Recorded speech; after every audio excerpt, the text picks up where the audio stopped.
Let's take a look at the lights.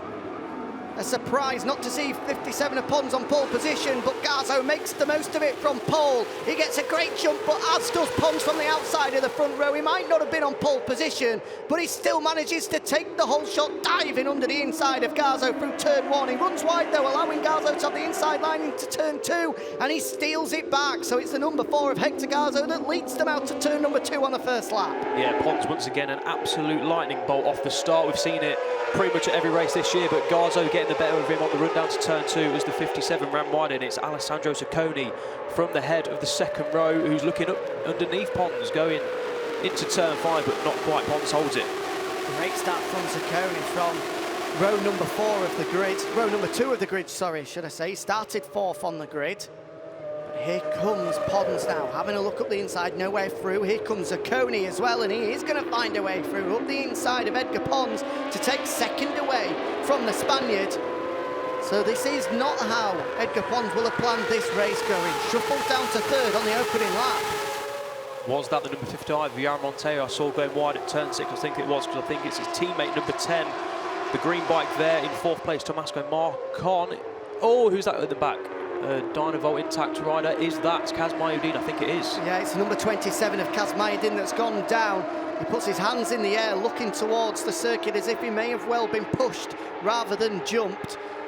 Oh no, it's not, it's Matthias Magel, the number 21. So just getting mixed up between the two of them, the 21 and the 27. Difficult to see when upside down, but fortunately for Kazma Kazmiuddin, still out there. 7th he started, and it looks as though he's made a good start as well. Meanwhile, at the front, here is Garzo, who'll lead them across the line.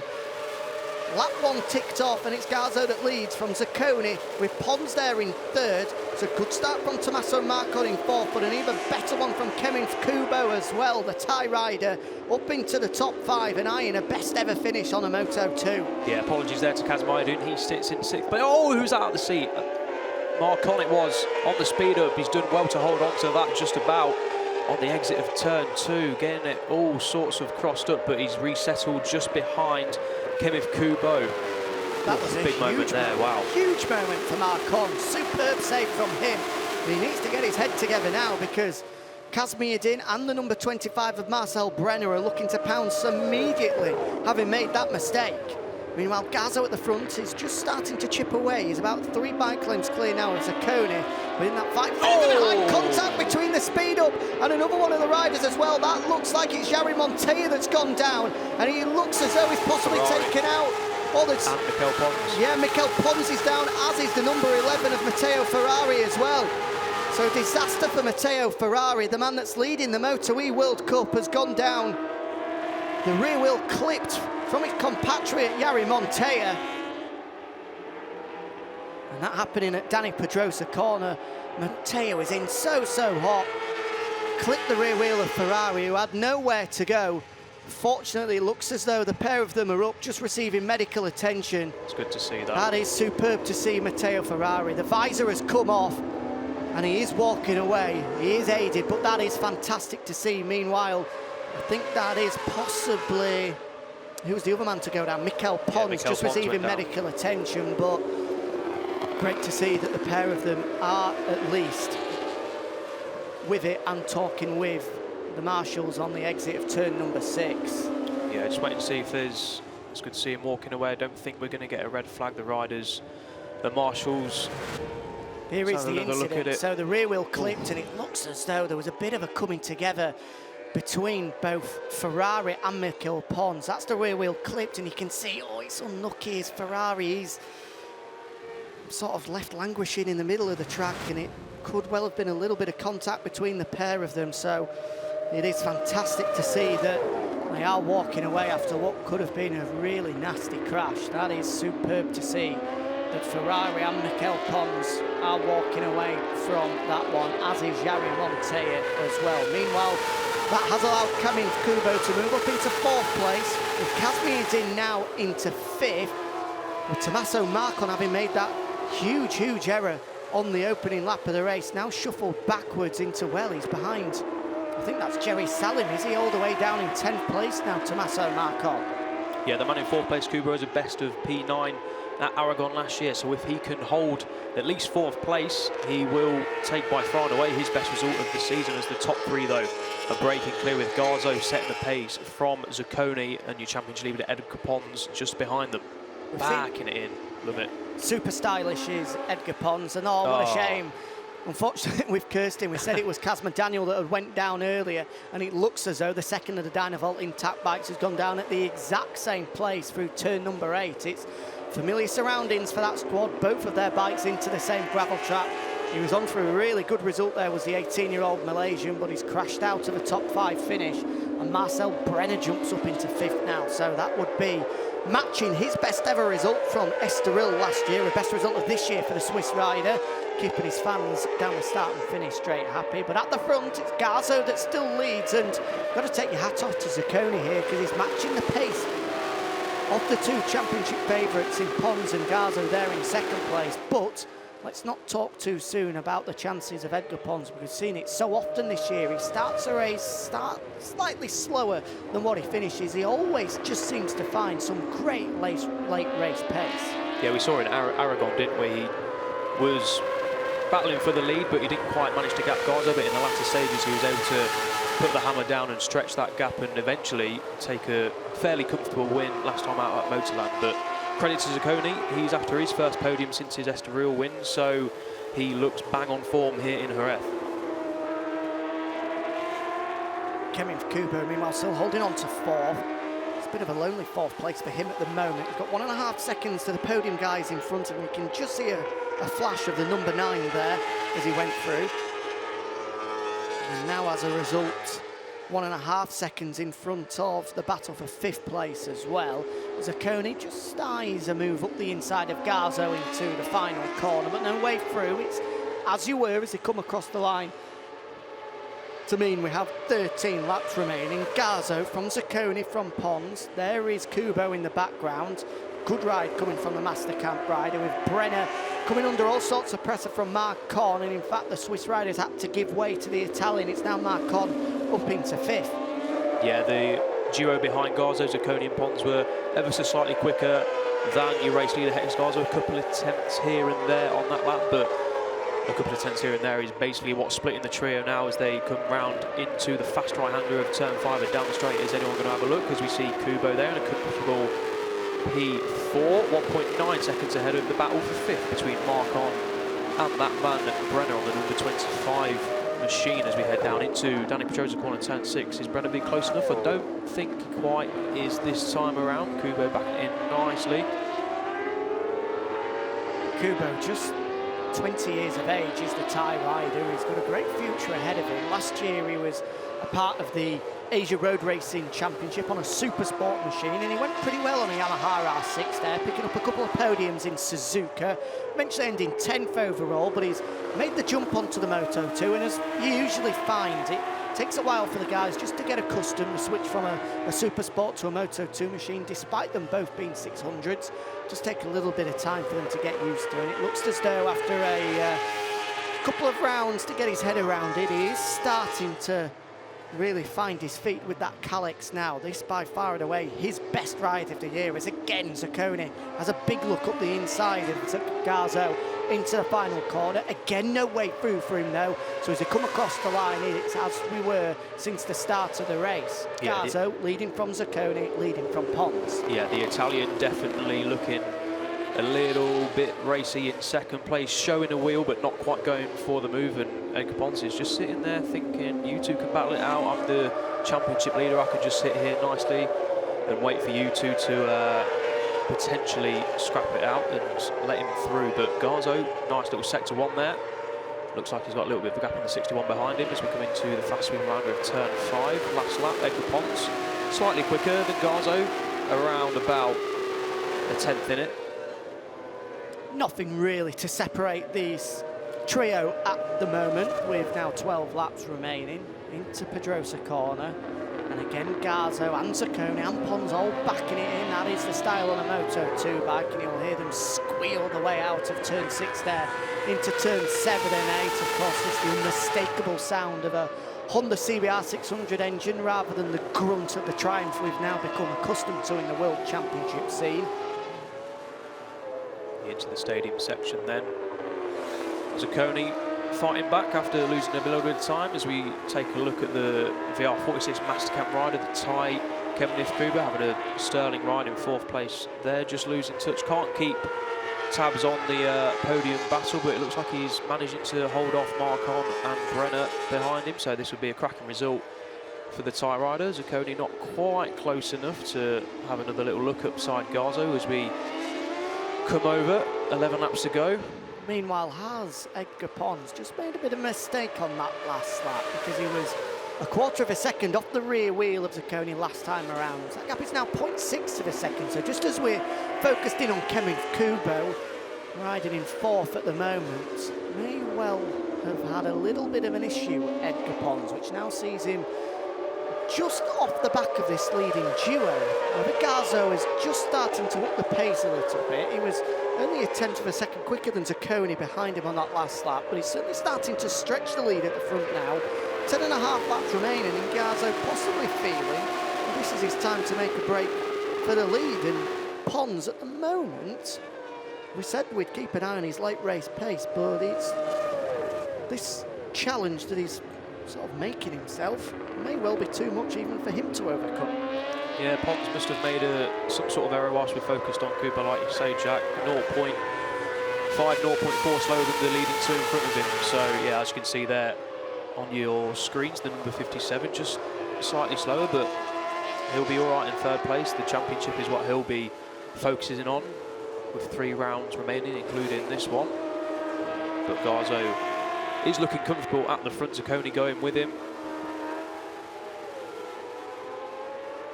Well, that gap at the front just staying pretty constant. It was a good opening sector from Garzo, just allowed him to open up a bit of a comfort buffer. It's about 2, 3, maybe even 4 bike lengths as we edge into Pedrosa Corner.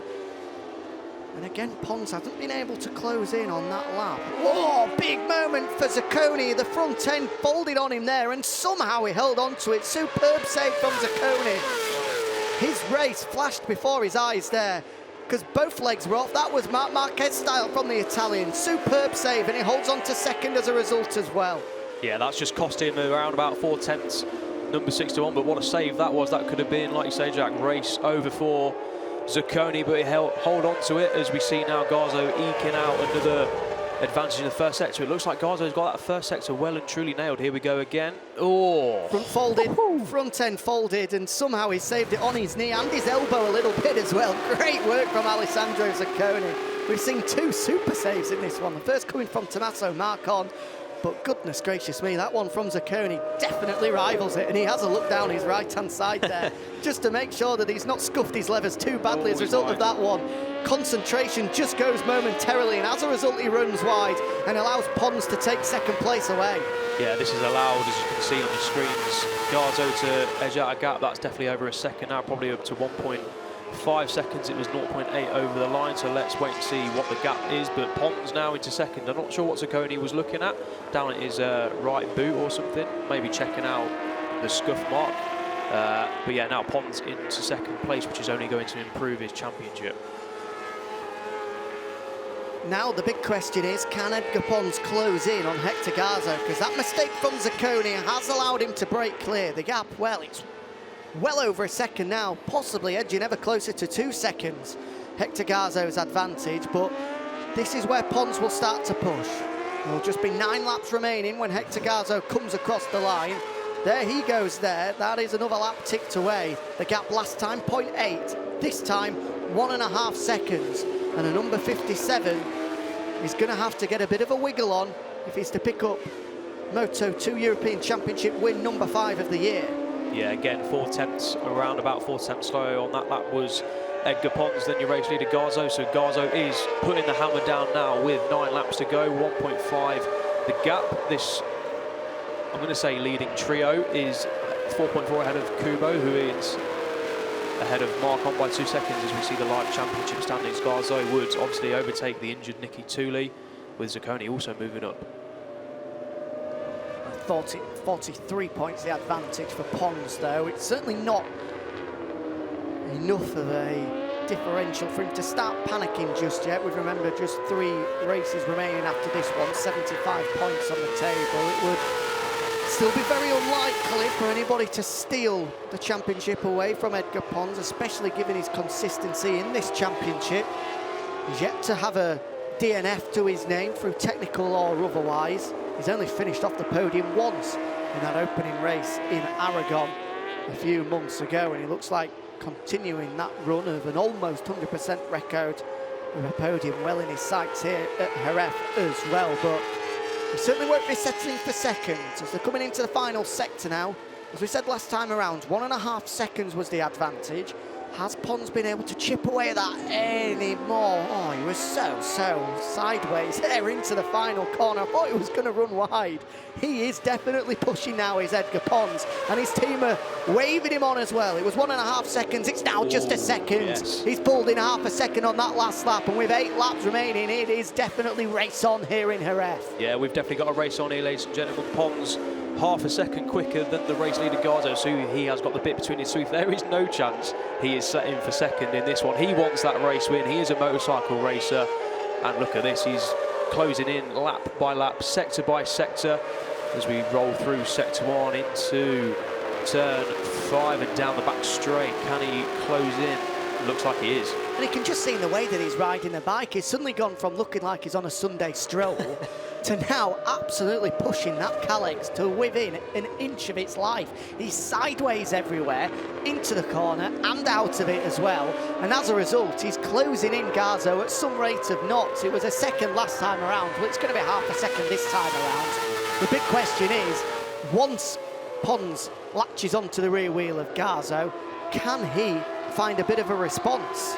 Yeah, catching someone is one thing, but then making the pass is another thing. And it's like you say, Jack, we've seen this before this season. Pons just takes his time to get into the race, gets himself warmed up, but then half race distance or a quarter race distance ticks by, and then he gets the hammer down. And yeah, he's looking on it, and that gap is certainly below a second. It could even be below half a second as we round the fast right kinks of 11 and 12 and into 13. Jorge Leon's gone, and the gap is literally nothing now as Pons backs it in right behind the number 4 of Garzo. What is the gap going to be heading over the line? We've got 7 laps to go. When they take the line, let's see the gap. I think it's going to be around about half a second. 4/10. Yeah, it's absolutely nothing now. You can forget about the gap. Garzo has company.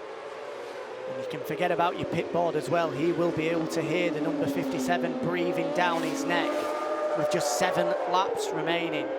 He'll be hoping to tick them away as soon as possible, but he's just able to edge a little bit further clear there. Was that a slight little bobble from Pons as they went through turn number 3? It's just allowed Garzo to edge a 10 further clear, but I think he'll be back onto the rear wheel of Garzo within no time. Meanwhile, Zacconi, well, he's been tailed off this leading group. It was a strong start to the race from the Italian, but that mistake in the final corner has just cost him any possible desire of a first or second race win of the season, having won in Estoril at the start of the year. He's in a comfortable 3rd place though. If he can round these next 6.5 laps mistake-free, then he will be jumping onto the podium once again. But this is where we'll be focusing all our attention. Hector Garzo, so far so good for the Spaniard. But he's certainly got company now, and quite some company as well, with Edgar Pons eyeing race victory number 5 of 2019. Yeah, I think that mistake from Zacconi at the final corner, just as a little warning sign, maybe he's pushing a little bit too hard to stay with Garzo and ahead of Pons, so he's not backed off, but these two look like they've got far superior pace than the rest of them. Is Pons having a look at the inside? No, not quite this lap, but with 6 laps to go, you can bet your bottom dollar that Pons is going to make a move at some point. He's got time now, and Garzo knows there, the G2 is just 2 in the group, plus 0. He doesn't need any reminder of that. As we said, he can hear the number 57 of Pons now. But most importantly, with 6 laps remaining, is that thing at the top of the pit board. P1 as it stands. He still leads, as he has done from the start of this one. Again, another mistake in that opening sector from Pons. He did that last time around. And again, he's lost a little bit of ground on Garzo at the front of this race. A little bit more this time than it was 1 lap ago, but you can be convinced that he's going to close in on Garzo by the time we get to the end of the lap. But he can't afford too many more of those mistakes if he wants to extend his championship lead even further. Here we go towards Pedrosa Corner. yeah, not that we needed any proof, but that is more proof that Pons is pushing and he's not going to settle for second. But Garzo showing no signs of feeling the pressure from the championship leader. He's well on his way to another podium, but it's the race win that the number 4 will really want, as Pons just sits around half a second off. Can't afford really to make too many more of those mistakes if he wants that race win. Into the stadium section we come. Garzo leading Edgar Pons. It's a rematch of what we saw in Aragon a few weeks ago. Round the fast right-hander, clip the curb into the second right-hander before the Jorge Lorenzo corner, where they've seen so much drama over the years at the Circuito de Angel Nieto. Not this time around though for Pons, just sitting nicely behind that gap, back down to pretty much nothing. And Garzo, another lap in the lead, crosses the line with 5 laps to go. Looking comfortable is the Spaniard from his compatriot, that gap 4/10. So it's good work from Garzo here as he just chips away, holding off the attentions of Pons as things stand. There's Zacconi, still comfortable in 3rd place. He's got 5 seconds ahead of now Tommaso Marcon, who's just got the better of Kevin Kubo on that last lap for 4th place. It'll still be a best finish of the year though for Kubo, inside the top 5 for the very first time. But at the front, Pons again piling all sorts of pressure onto the young shoulders of Hector Garzo, just 21 years of age, the Valencian. Is he going to have a look at the inside? He is right in the slipstream, brakes late. Here we go up the inside. Edgar Pons going for the race lead for the first time. Nice clean move, expertly done there from your championship leader. Now, can Garzo respond? He needs to get back in front because Pons looked like he's got a little bit of an extra pace on the Spaniard, now in 2nd place, so Garzo needs to react. As we've mentioned before, Pons' latter race pace has been far superior this year. Into the stadium section we come. Pons, yeah, he's looking good. Look, a little bit of a gap opening up already. Edgar Pons then with 4.5 laps remaining, back into the lead of this race for the first time since the very first corner. He's had to work for it this time in Jerez. It's none of the high-speed demonstrations that we've seen throughout some of the other races in the European Moto2 Championship this year. But with soon-to-be 4 laps remaining, Garzo is sticking with him. The Valencian is absolutely sick of finishing second. He's had 3 second places in this championship so far this year. He's had 2 second places in the Moto2 World Cup last time out in Misano. He wants to be stood on the top step of the podium for just a 2nd time this year. And he can be guaranteed that he is going to fight right down to the wire for it, despite Pons being able to close in on him at some rate of knots, having been nearly 2 seconds adrift at one point. Garzo isn't letting him go. No, he wants to, of course he wants this race win, but it's also crucial for the championship. Right on cue there for Garzo to try and get ahead of Pons to keep the slim hopes alive heading into the final 2 rounds of the season. But for Pons, a race win would increase that gap up to 53 on 171 points. But here comes Garzo. Is he going to have a look at the inside? No, fakes a move, but Pons is late on the brakes into the Danny Pedrosa corner, but Garzo isn't letting him go. No way through this time around, but possibly a bit of a dress rehearsal from Hector Garzo. He's glued to the rear wheel of Pons. We didn't think that, given his pace to close in on Garzo, he may well be able to just edge in front and then break clear, but none of that so far. It's a gritty, determined effort coming in from Garzo here to stick with the championship leader, and in doing so keep any faint glimmers of hope of winning this 2019 European Moto2 Championship alive. As things stand, 53 points the difference with just 75 left. You can pretty much write off any chances of people getting the better of Pons if he can continue in the form that he has, but if he can just chip away a little bit, get the better of him and possibly start to get inside the head of Edgar Pons, you simply never know. But with 3 laps remaining, he's running out of time because Pons, at this stage of the race, is normally at his very best as he tries to break clear and towards win number 5 of the year. Yeah, Pons 3/10 of the lap quicker than 2nd place Garzo on that lap. It looks like, to me, the second half of the lap is Pons territory. First half, maybe Garzo's, as we look at Tommaso Marcon, has, like we said earlier, got the better of Kevin Kubo, and he's starting to gap him. That gap up to nearly a second to the tie rider. Meanwhile, Zacconi, as we saw, still there in a lonely third place. But let's see if we can focus on that fight at the front.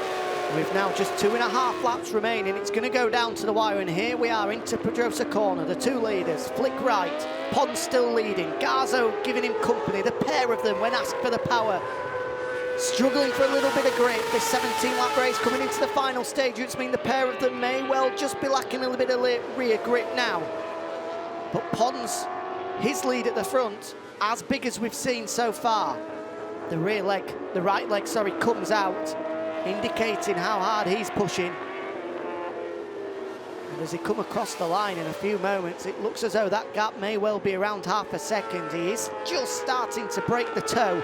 Garzo unable to respond now in these closing stages. Just as we've seen time and time again, Edgar Pons so strong in the latter stages, but a bit of a mistake there. Has it allowed Garzo to close back in on him? Not really, no. They're going to come across the line, and it's definitely half a second. It's going to take a monumental effort now from Hector Garzo if he's to try and overcome that half a second differential between himself and Edgar Pons at the front of this race. I thought Edgar Pons was running wide there, got it all squirrely into the braking zone at the final corner, and he's eked out another couple of attempts on Garzo. That gap half a second now, so it looks like Pons is just edging clear in the latter stages. Can Garzo respond at this moment in time? It doesn't look like he can. Now you can see the gap to Hector Garzo, the number 4 rider there on your screen, coming round turn 5. But the CNS Tech 2, possibly the Tech 2 machine, just not looking after the rear tyre as well as Pons does aboard his Calex.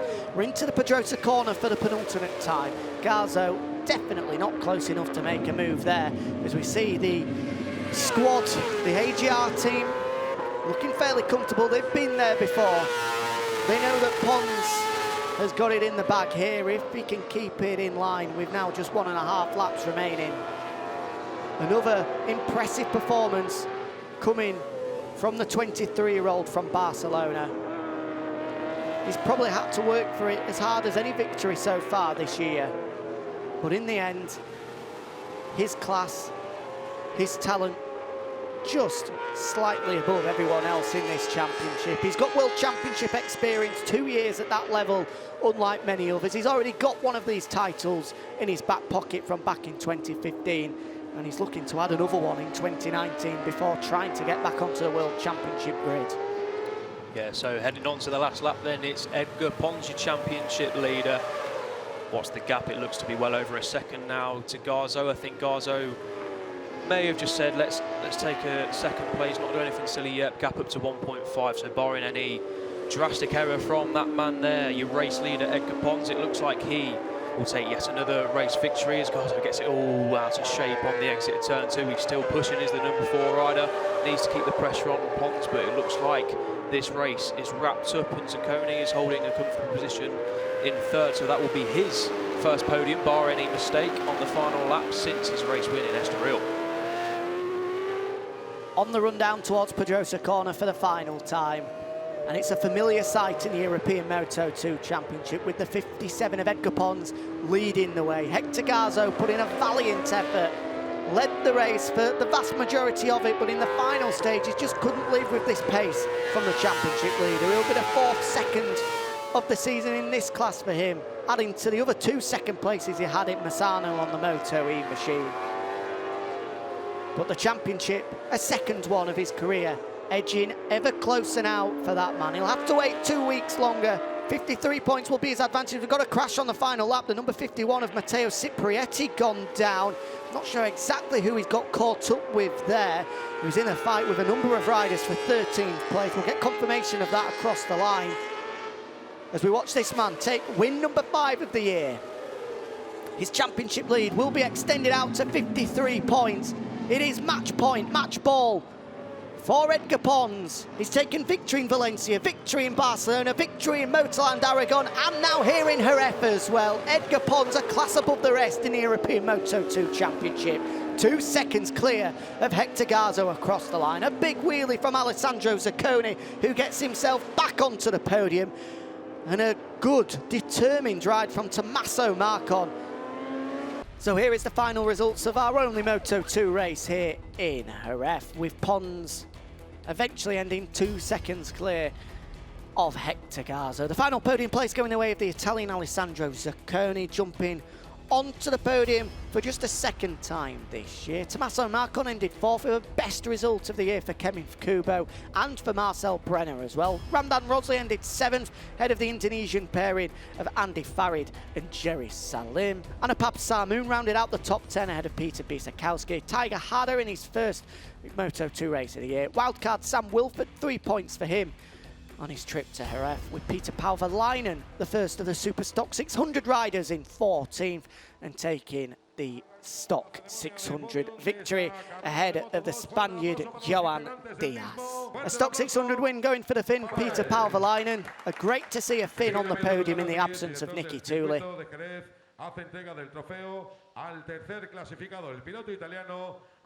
It's the second podium finish of the year for the Italian Alessandro Zacconi.